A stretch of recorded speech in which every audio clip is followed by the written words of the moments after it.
my name's Deanna East, and I'm the ESD coordinator for 113 for attendance and reengagement. It's a new project this year, and we're working with priority and targeted districts for changing our approach to attendance and reengagement. I'm working today with Thurston County Court or Juvenile Court probation officers. This is Tammy Rideout and Sarah, I'm so sorry, Dotson.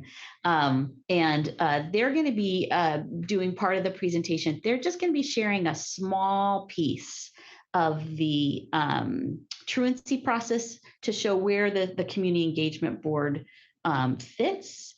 If you need more detail for truancy process, they're happy to share that with you at any time. All right, so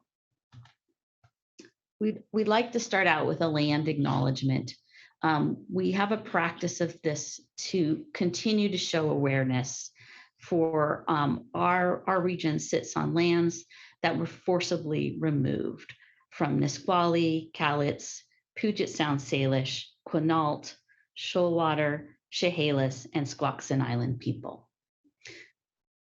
If you would like, you could please drop in chat where you're at today on what lands that you're acknowledging.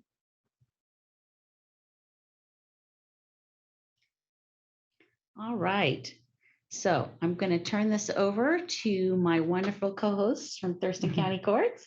Hey, everybody. Welcome. Thank you for being here. Appreciate all of you guys being here. Thank you for all the emails, the questions, calls that I get about the truancy process. I feel like the courts and the schools have a good relationship and that we're communicating really well. Last year was a very challenging year coming off of COVID. Trying to figure out what the BECA laws look like and how we were going to file, how we were going to move forward with the new staff at different schools. But all in all, I think we all did a pretty good job. And this year, I expect to be even better. Remember, the following is the mandatory attendance and rules that Washington State has, but we only can do what we can do. I want you guys to all know that we all try really hard. We don't want to lose any youth. We want everybody to have their education, but we only have so much time, so much staff, resources. So we're going to try our best, but we can only do what we can do. BECA conference is next week. So statewide BECA conference, we'll be able to go and find out what all the other counties are doing in the state of Washington, maybe some different interventions, also what their numbers are and how many truants they have. So I'm looking forward to that. And I will give this to Sarah. Okay, so after 28 years of doing this, the first couple years were just figuring out how this was going to look because it didn't officially start 28 years ago, but close. And one of the biggest things that I've seen over the years is the lack of importance that parents put on younger kids. The mandatory age of attendance in Washington is 8 to 17, unless there's an acceptable exception, which is hard to say. So if a student is 18, they cannot be filed on. If a student is 17 and they're close to graduation, but they're starting to slip, I would definitely recommend that they be filed on. If they're 8, you can file on them. If they're 6 or 7 and enrolled in school, they are required to attend. Occasionally that has parents pulling their kids out of school because of this, and that's just the wrong way to go. They think that missing a couple days in elementary school doesn't matter, but statistics show that it does. It makes a big difference on whether or not they're going to make it through the rest of their school career. So an unexcused absence means they failed to attend the majority of hours or periods in an average school day, or failed to comply with a more restrictive school policy. Or they failed to meet the school district's policy for unexcused absences, or they failed to comply with alternative learning experience programs. and requirements in attendance as described by the superintendent of public instruction.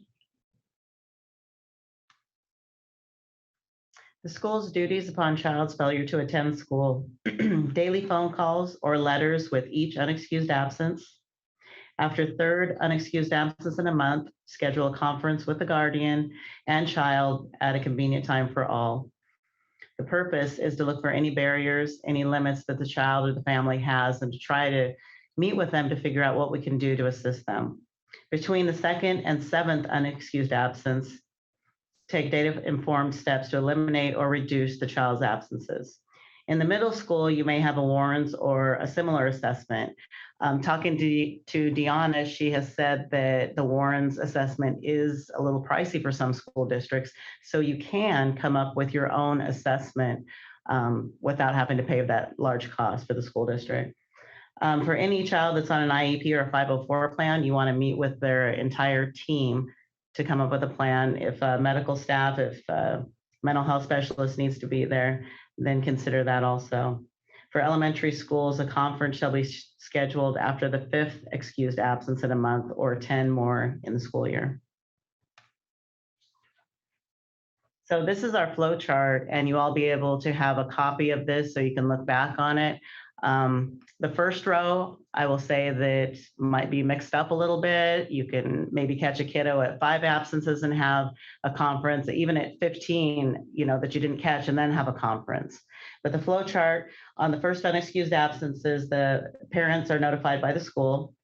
Third unexcused absence, parents are notified and a conference is scheduled. And then it says that you can refer a pre-petition to the court. And that is, I think you all have those. It's a pre-petition referral form where the court does a home visit. It doesn't have to be at the 3 absences. It doesn't have to be at the 7. It's where you think it's important to have an intervention from the court. Maybe you can't get a hold of the parent. Maybe you can't get a hold of the kid, both, they're not responding to you. So we will attempt to go out to the home, make a visit and see what we can find out and then report back to the school. If they're not home, I'll leave a letter on the door. Deanna suggested that I also send a letter through the mail, which I wasn't doing before, but it follows them if they move for up to a year. And sometimes we don't know if these kiddos or families have moved. And since I've been doing that, I have had some responses of parents that are receiving the mail that have moved. So, and that's how the process of the pre-petition is. The 2nd to 7th unexcused absence, ongoing actions to reduce or eliminate absences and administer the Warrens or another assessment. By the 7th unexcused absence, enter an agreement with the student and parent. Between the 7th and 15th unexcused absence, the school will file a state petition with the juvenile, and the court will send a letter requiring the parents and family to attend that meeting. Not all schools are doing that. Most of them are, but I just find that when it comes from the court, it's more important and they attend the CEB. When the school sends it, it's another letter that they're seeing in the mail and they don't pay attention to it because they're already ignoring the school, unfortunately. So if they see something come from the court, they're more apt to show up at the CEB. And if you look at the little link when you get this PowerPoint at the bottom, Tammy's explained out these steps much better in the full version. This is just a little snapshot view for you to be able to see what might be going next.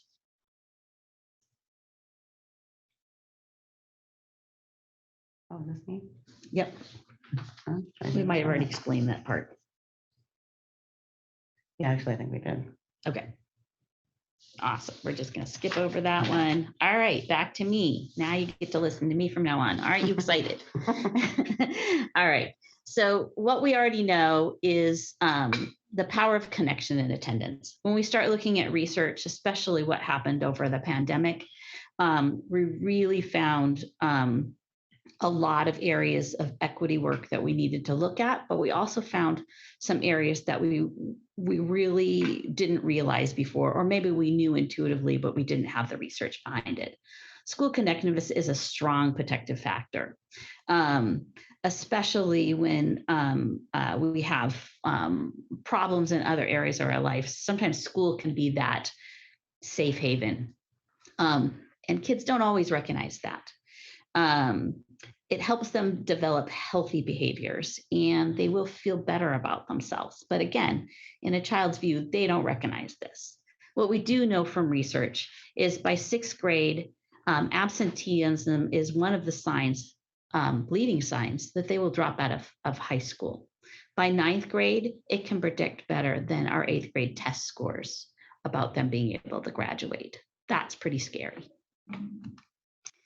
All right, so our required steps over the law, I've also attached a little at a glance. I like, so at the bottom of the screen, you're going to see a little at a glance and where OSPI's guidance is, where we found all these steps that we're going through. But with some of the things that you want to look at this point is some of our systems are pretty stale. We've been using the same system in the schools for attendance for a while, and our laws have changed and our practices have changed. So who does the required notice in writing or phone calls is something to take a look at. And are they up to date? Does your attendance staff know that some of these reports can be run automatically, and send notices to more than just attendance staff of where we're at on attendances? That scheduling a conference, if they don't have the 3 in 1 month, that family might get missed, or the total of 5 unexcused absences in 1 month for elementary. So taking a look farther in the process and realizing, oops, that family didn't get a conference, so maybe we don't have to go through the entire community engagement board. That maybe a simple conference could have helped with this process is something to recognize. It might be a loophole in our system. Have you added your district's policy to this mix on excessive excused absences?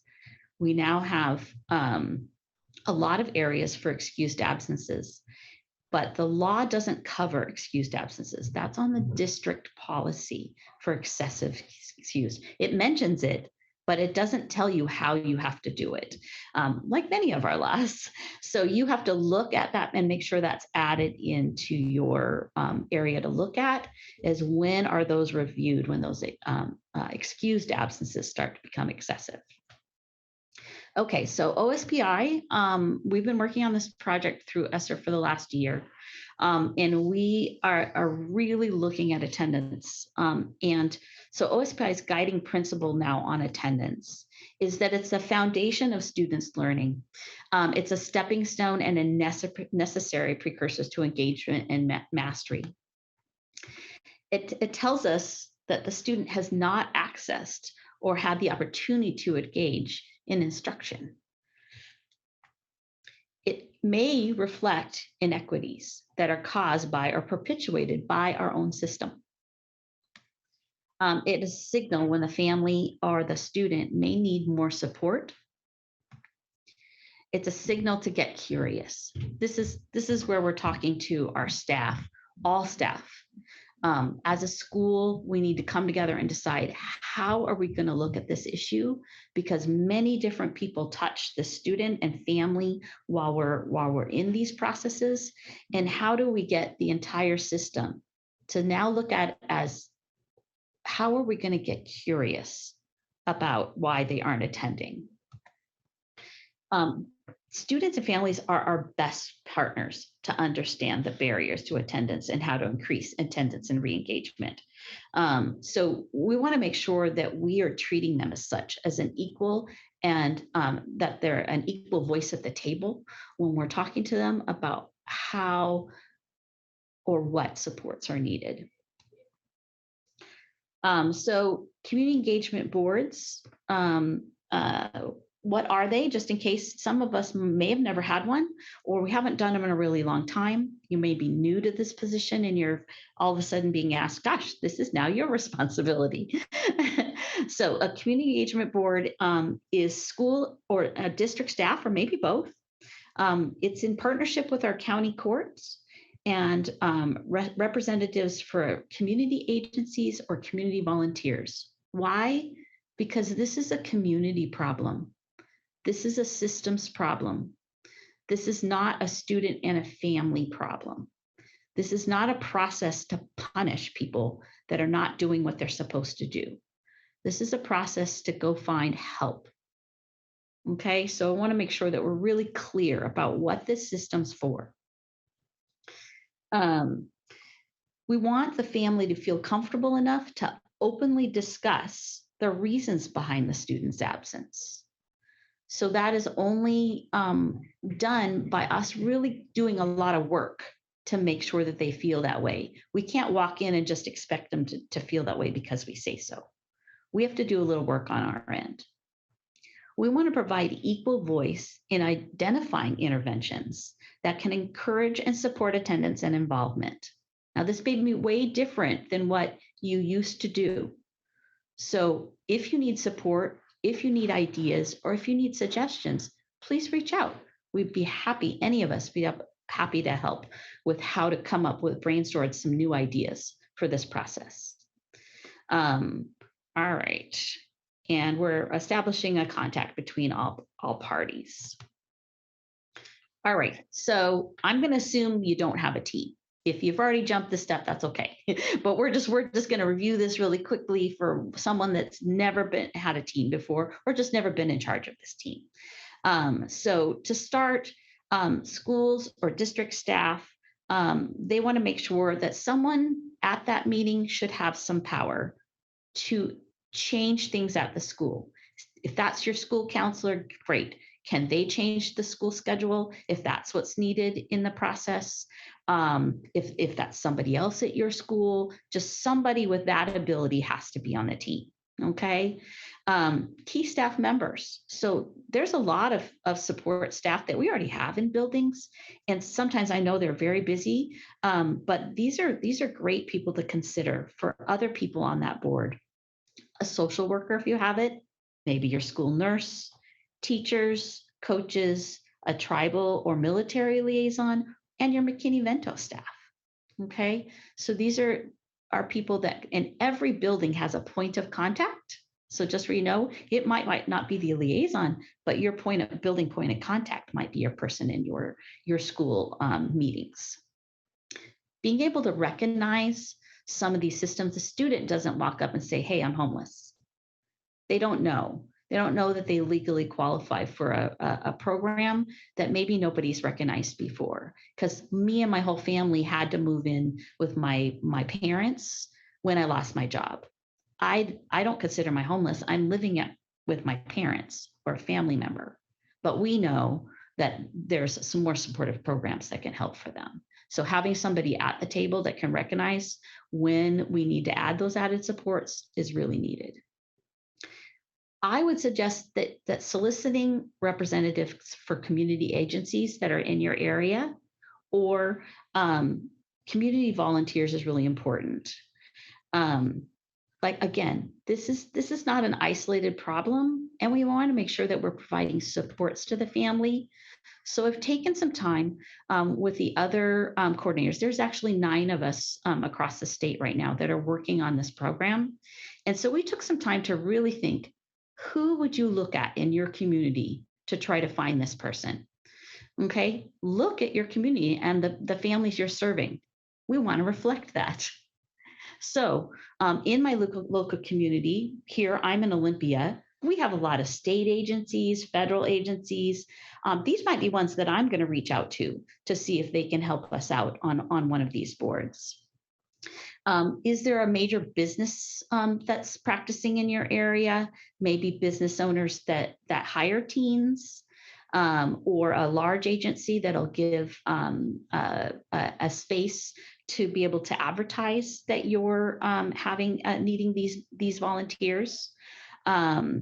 Your local recruiter or a military base, if you're near a military base, might offer some volunteer opportunities for you. How about if you're next to a tribal community, maybe a tribal elder, ethnic and cultural organizations would be a good way to maybe reflect your student body. And groups that serve non-English speakers. Let's really make a conscious effort to consider some of our families might need this support. How about your retired teachers, administrators, state workers. This is a really big pool of folks, and something that we should consider tapping into. Maybe they were a nurse or a doctor or a dentist. They still might be aware of a lot of our community organizations, and maybe it'll help us learn more organizations that can help with our families. How about the pastor for a youth group? Local churches, youth organizations that are being served in your area, mentorship programs, homeless and low-income support service staff, civic organizations, and unions. Unions might have a great vested interest in youth coming through and might be able to join their ranks later. Of course, you're going to be already connecting with our local juvenile court, maybe AmeriCorps members, your local college. If you have a local college in your area or university, I'd definitely be talking to them about what degrees they have available and maybe what some of those students might like to already have experience doing, maybe even be able to coordinate an internship possibility. ESD staff, hey, we have educational advocates that work in many of our counties. They might be a good ask to see if they could come to some of your community engagement boards. We do get a lot of information about local organizations. Okay, so where do I start setting up a community engagement board? First, you would get the people that you're considering together in a room. Or over Zoom, but I'm wanting to do some in person at this point in my life. I feel I'm much more effective that way. We need to organize who those key players are going to be, and we're going to review what's needed with our county and our district, because it does change by district, just so you know, it changes a little. And we're going to assign a communication method and who will do what. We're going to make sure that we secure adequate space. If I'm running multiple boards at the same time, so I could have one component where we're talking to everybody, we're going over maybe a slide about why attendance is important and some general support services, and then maybe smaller groups are going off because I have such a large school. I need to have several running at the same time, or we're just going to do one at a time. I need to have a schedule to start. I need to secure a list of district and community resources. So if your district, somebody might already, your McKinney-Vento liaison might already have a list of these, or somebody in your school might already have a list of these. Definitely grab that and add to, instead of having to reinvent a wheel, in my idea. But if you don't have one, this is something your staff is going to eventually have to do. And then I would say set up a test run with a family or two. See how your process works and if you may need to adjust it. Okay, so you've got those key players. At that same meeting, you've got to decide what paperwork, and our courts here have quite a bit of that paperwork for you, that agreement that they have to sign. You want to make sure that you have the structures in place when you get started. Is it in person or online or both? Do you have the availability for both if a parent can't come in?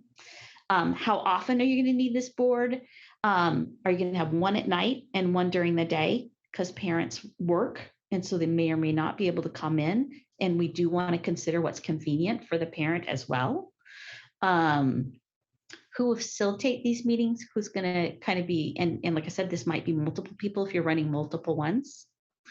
Who's the coordinator for the community engagement board? I think this is who this training is really for, is you coordinators out there, that you invite the volunteers and the boards and the court staff, you secure the facilities, you're making sure that communication materials going out and ready to go for those CEBs. So this is who I really had in mind when I was looking at who might need this information. Okay. So who we also want to make sure we're connecting with is your attendance, who checks the attendance data at your school, and who works with the truancy lead. These are people that may not be at your boards, but something that we should be communicating with often, okay, as we move through this process. Who schedules with the families, and who brings in the translator for them? Who schedules that translator? This is really important for equity when we're looking at this. We have assigned in Skyward what their home language is. A child should never be put in the position of having to translate for their parents on this kind of items. Okay, so who's going to translate for this family is something that needs to be make sure set up at the beginning. Who does the warns or the alternative assessment? Who greets the family if we're doing it in person? Who greets the family when they come in? This is a really important step for a welcoming environment. And this could be a volunteer that's out there welcoming the family, letting them know, hey, we're running a bit behind, or, go ahead and sit over here. We don't have an assessment for you. Could you fill this out really quickly before we go in? Okay. Who follows up with the family? Okay, this is the number one step that when I'm reviewing with other districts that they didn't have. So we just gave them interventions. And how do we know they worked? How do we know the family didn't have a question, that they were never given a phone number of someone to talk to? This community engagement board doesn't have a phone number in your listing of people to talk to. Okay, so if I call the front desk, how do I even know who to talk to? So having a specific person that I can call and say, hey, I left, but I was too embarrassed to tell them I don't know what they meant when I was sitting there with all those people staring at me. Okay, so this follow-up person, I think, is almost most important part of your team. And it might be multiple people. Again, if you don't already have that list of resources, make sure that you've done this with your team and you have something to do for interventions. And I consider making a flow chart. Your little flow chart that you saw for the courts was me, never made one before. It took me about a day to figure out. But a flow chart is really important for people to quickly see where we're at in a process. So it might be something you'd consider for your school. Okay, so I've set up a sample CEB manual. Okay, you could take this, you can put your name on it, and you can adjust it however you want. So it's sitting here in this PowerPoint and you can grab it. Some wonderful districts allowed me to take a look at their manuals, and we kind of took the best practices out of all of them and just made a simple step-by-step manual for what to do. This is based on in person, so just so you know. So if you're doing a virtual one, it might look a little different. For us, this is the actual board. So there's a lot of information about what to do pre-board and post-board. But while we're at the boards, we were considering that someone's greeting them and having them sign in. So we've documented who's coming in, gave them paperwork if they needed it, that they could do while they were waiting, and just let them know in a family-friendly manner where we're at, because we might be running behind or we might be going early. Thurston County Court, when I asked them about scheduling, they suggested that you actually have groups of families coming in, where if someone is missing, we can grab the next family. So the board is not just sitting there waiting until the next family show up. So I really like that idea. So once you kind of know how many families you can do in an hour or half an hour, maybe you're inviting them 15 minutes early. So if somebody else didn't show up, you can grab them, or if they're running late. So consider that timing piece, and let the families know that they may wait a bit when they get there, because we have scheduled multiple people to be waiting at once. When the student and the family enter the room, the facilitator is going to give them a short review of what this process is for, the truancy law, and the reason that they've been asked to attend today. You want to introduce your board, or have them introduce themselves to the family. This is really important. In the ones that were best practices in doing this really well, they asked if the family was comfortable with the members present. You want to make sure that confidentiality is signed, obviously, by all these members already. But let's pretend I walk in and I'm of a different religion than the pastor that's sitting there, and I don't feel comfortable with that person sitting there. Then I should be able to say that at the beginning of the meeting, given that option, before the meeting starts. So the only person that might be hard to run the meeting without might be the person that has the power with the school.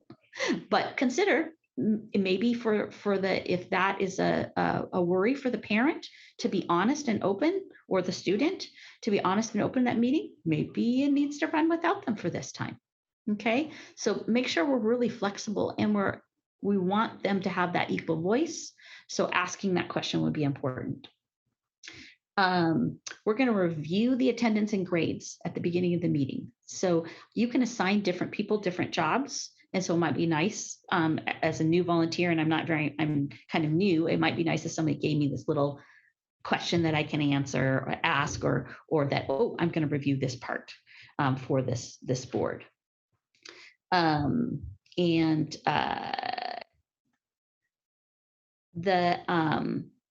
going to designate people to ask the questions, and make sure that we're asking a series of questions that can help get answers to the parent, and for the parent, I should stop saying parent, to the guardian, better language, to the guardian or the student about what they believe the barriers are and what they believe could help.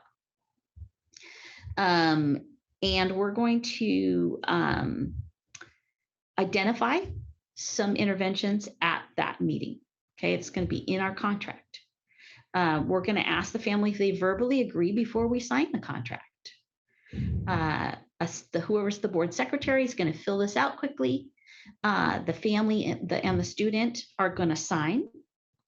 And then hopefully, if we have the facilities to have a copier, they're going to give them a copy of that as they're leaving, with the follow-up phone number or name of the person that's going to follow up with them. So we can start a two-way conversation right off the bat. Okay. If you don't have a printer or a copier where you're at, then copy it the next day and send it home I suggest mailing it. When you send it home with the student, I don't know about the rest of you, but that doesn't always make it home. So I would suggest mailing it if you're not able to hand it directly to the parent. Okay, so here's some post-board suggestions. Once the families have left, thank your board, and let them know of upcoming times that are coming up. Solicit feedback. Okay. We know that we need to get better at this process, and soliciting feedback, not only from our board members, but from our families and from our students, is really important to get better at this. Okay, so getting those voices is going to be really how well you end up making this process. Okay, afterwards, you're going to identify who that follow-up person is. You're going to make sure that if that they got a copy of the agreement. You're going to make sure the guardians know when or if they need to come back to the community engagement board. Maybe that intervention didn't work, or they thought it might work, and then they got started and they realized, boy, that's not going to work for our family. Okay, we thought we could drive them back and forth to tutoring after school, and unfortunately our car broke down, and now we can't do it. So now what do we do? Now I'm stuck. Okay, make sure that there's a pathway for this communication to make it to your truancy lead, maybe back to the key people in your school or district, maybe even that it connects in with the teacher to get feedback on all the different levels, and your intervention, whoever's doing your intervention, so we can have a complete picture of where that student's at. All right, so some of the things that you might want to consider during that board is motivational interviewing. Okay, some of you might have already seen this before, but those questions that you're asking are open-ended. They're affirming. They reinforce positive thoughts. They reflect the statements that show that I'm actively listening to what they're saying. And they summarize. Okay, so we want to make sure that we're truly letting the student and family know that we are listening to them, and we want to make sure that we're there to support them. All right, so one of the other things that I heard from many schools is, how do we train those volunteers? We know our district staff is trained all the time on equity, on looking at our biases, maybe on ACEs, but how do we train those community volunteers that might not have up to those? So I don't know if any of you have seen ESD 112 has been doing the community engagement boards since 2009, I believe. They are very experienced at this process. So I took a look at their website, and that is the first resource on my list. If you've been doing community engagement boards for a while and you want to go to the next level, they have the next level of ideas for you. They're awesome. I have the RCW for what the for the CEB members' duties.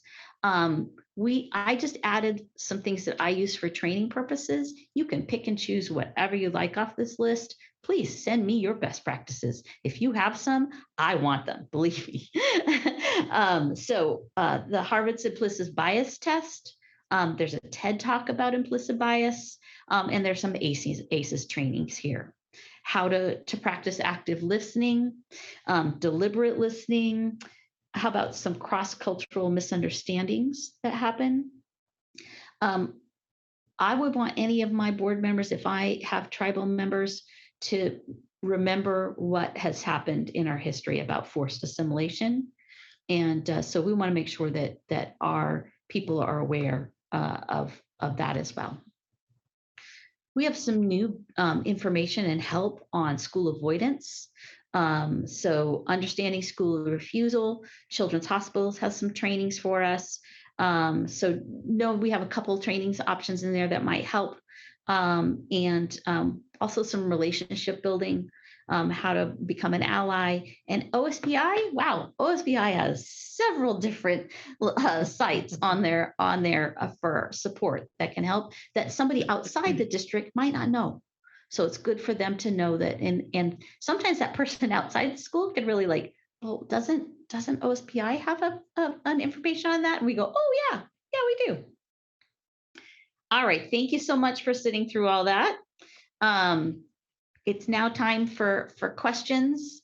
You can totally, I have maybe some in the chat here we can go over first, and then you can unmute after we go over those. Any questions, folks? Cassandra and Cassandra? We have not had a question except for getting a snapshot version. Everybody's going to get a copy of the PowerPoint. Awesome. Anybody want to unmute and ask any questions of the three of us? We must have done an amazing job. Thank you so much. I'll unmute there's one. and ask a question. Kirsten Rue here from North Thurston Public Schools. What we're finding with our kids who are reaching the CEB phase and the stay petition phase, it's a lot of families in crisis, a lot of parents struggling with addiction and things like that. I mean, it's the mental health issues too that I think we're noticing the uptick of, and just it would be helpful, I suppose, and maybe you have this, I might have missed it, but just how do we support the parents in getting their sobriety issues maybe addressed and or mental health issues addressed, so that, because that being the barrier to a student being able to attend regularly, that is such a challenge for us to address. It's a piece that we don't have a lot of control over, and yet it is a very real issue for, I would say, the bulk of the students who, or a good number of the students who reach this stage. I don't know if you have any advice or thoughts, or we do a lot in our district to try to support whole families. We have a Family Youth Resource Center, and we connect people to our students to mental health resources. But when especially when our littles have parents who are struggling with those addiction issues, mental health issues. How do we get the parents the help they need so that they can in turn help their kids? That's a piece I'm kind of wondering about. Would either of you like to address this first? Well, I mean, if it's the little ones, I don't think the younger elementary students would be in the stay meetings in the CEBs. So we could hopefully be honest with the parent to see what's going on, but it's up to them if they want help when they're adults. We really have to concentrate on the kiddos and getting them there, neighbors, family support. So I know that we have True North in a lot of the schools for North Thurston public schools. So that staff would also know where the adult resources are. So connecting in with them to know those pathways is really important. What's local in my area? For North Thurston, BHR is right in your neighborhood. It has adult and youth side. So that is right in your neighborhood. I also believe there's another, a new clinic out there.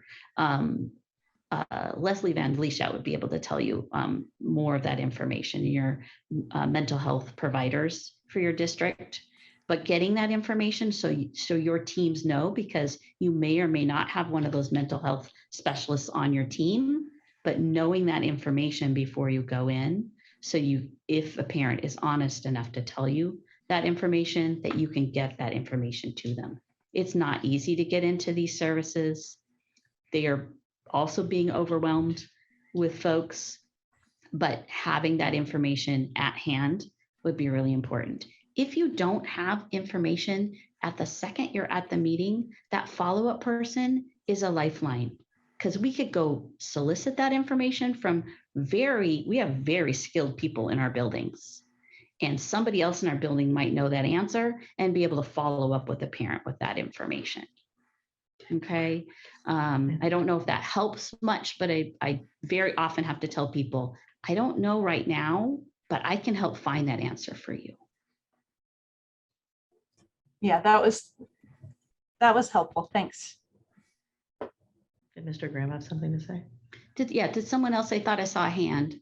Well, it's a good question, Kirsten. And what I find in doing CEBs, it's like they say, no one's getting punished here. We're out to find out what are the barriers that are in place that's keeping your kid from coming to school. And often those barriers are parent related. And if you can draw that out in the CEB, that's the whole point, is the opportunity to hear their story and what's really messed up in their world. Where I go with it is in the contract that we're creating for that kid, it may be that parent will follow through with mental health services or checking into mental health services for themselves. And what will fall apart is if someone's not assigned to track that with them. You literally have to hold their hand to make the phone call. Somebody has to do it with them. Because they'll all say, that's a great idea, I'll do that, but they won't make the call. And so if we can put in place the backups, that's what's really helpful, because a lot of your CEBs, at least I find, will turn to full petitions for lack of follow through. And really, when you get into court, that's really the only question that the judge, in my opinion, will ask is, I understand you had a CEB, you guys came up with some agreements. Has that happened? And everyone will say, well, no, that's why we're here. They didn't follow through on getting mental health services or whatnot. And then the question will be, what do you need to make that happen? And it's probably the hand-holding. So if any of the covering that is that's just what I would recommend, is backing up what you put in the petition with somebody following through with a phone call back to them, or at least making the phone call with them to the outside services. Thank you. That is great advice. It really is. I've worked with families and students 18 years with schools.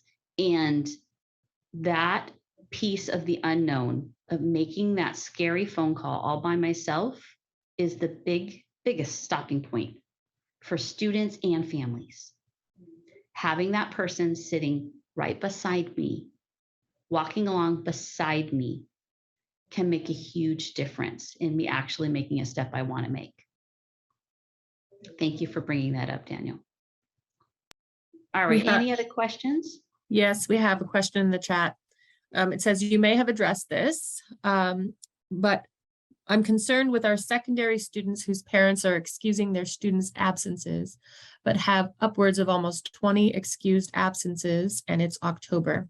We aren't having a lot of excessive unexcused as much as excused absences. And do you have any suggestions? Yes. First, you need to look at your district's policy about chronic or excessive excused absences. The law says that the district will have a policy. You need to find out what your district policy is.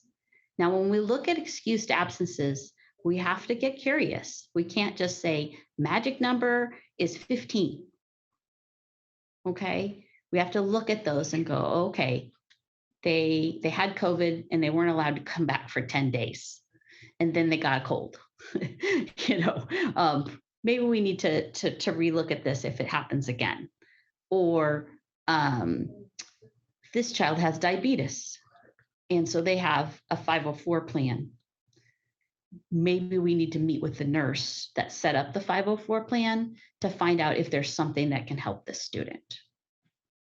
Okay, I worked for a school and my kids attended the same school. And while my child was fighting for his life in a hospital, I got one of those automated letters that said, hey, your child's not coming to school and we're gonna do X, Y, and Z because you're not doing it. You're not sending them to school. And I knew it was an automated message. That's why I'm saying, if you guys have those in your systems, please review them. But I was highly hurt. Now, somebody just forgot to, they knew that we were in the hospital, but I didn't have time to go in there and excuse it. And somebody didn't excuse it. So just know, let's look at some of these and the language that they have on them. And if they go out automatically, that we look at that. Yes, Daniel. Sorry. I tend to communicate with my attendance secretary, who she knows to alert me when there's excessive excused absences on our students. Also, I run a report every other week on that. But it's not uncommon to let them know that under our district guidelines, there's usually about 5 things that you can excuse an absence for, right? A doctor's visit, a college visit, religious holiday, whatever. So I will let my attendance secretary know that I am directing her to no longer excuse absences without a doctor's note or a visit to me to explain what's going on. So when the parent calls, it becomes an unexcused absence, and that is a faster route to getting on a stay petition if it's needed to get their story, to find out what's going on so that we can help them. So I just don't allow them to excuse absences anymore without giving me a doctor's note to specify that there is a chronic reason for these absences. So Daniel, I just want to do a couple questions, and I do not want this to come across as criticizing at all. Is that your district policy? Nope. Because what you're explaining to me is practice. I can Okay. talk that about our district policy, because I know it needs to be updated. But currently, our policy only includes elementary school excessive excused absences. So we don't have anything currently for secondary excessive excused absences, which is why I see how Daniel's doing it over there. Perfect. So your district has to look at this issue, because it needs to be put in there. You have the new mental health absences this year, and we need to be able to show that we're not targeting people for equity purposes. we need to make sure that it is a voted on policy. So my first question would be, why am I being targeted? So you just want to be aware that a practice can show inequity, and can put you up in a very precarious situation if someone starts to question why. When I can say, nope, I'm sorry, this is our district policy. It was in our handbook at the beginning of the year. It was communicated. And also this brings a great another area, is when we look at review all our systems, is the communication going home in the family's language that they speak at home? That would be an equity issue. Are we only emailing? Do we not communicate in multiple ways? So if I am not checking my email, which I can tell you my personal email, I've been on email all day long at work. I'm lucky to check my personal email every couple of weeks. So if you've just emailed me something, that's the only way you've sent me communication, I'm not going to see it. Has our families really gotten the communication that we sent? If I can't read English, have they gotten the communication that I've sent, even if I've sent it in the mail? If I've called and I've left a message, that automatic system is calling them, but we only call in English. Has this family gotten communication? Okay, so these are areas we have to look at in our system, and CEBs are a great way to start to recognize where we have holes, because we need to get better at this.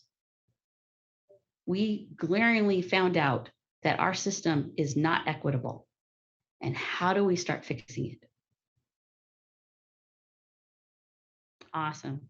And Daniel, I totally appreciate that you want to make sure that those kids get in the community engagement board. And I think that they belong there too, because this is where we start hearing their voice, or at a conference. So I just want to protect you as well. That makes sense. I got it. Yeah, you asked that district. Yeah. So Chrissy Johnson said in the chat that I appreciate your proactive approach, Daniel. Another option to consider might be to schedule a parent conference to talk about the underlying causes before not excusing absences, and that reduces the chance of parents like Deanna getting a phone call that absences are unexcused without notice. Perfect. Thank you so much. Do we have any more questions in the chat? No. Awesome. Do we have any more questions of people that are brave enough to unmute? Thank you so much for your time today. Again, this recording will be available. If you want to email any of the three of us, we're happy to get you that as soon as it has to be looked at and put together and put on that YouTube channel. But we're happy to answer any questions at any time. I'm gonna stop my share here.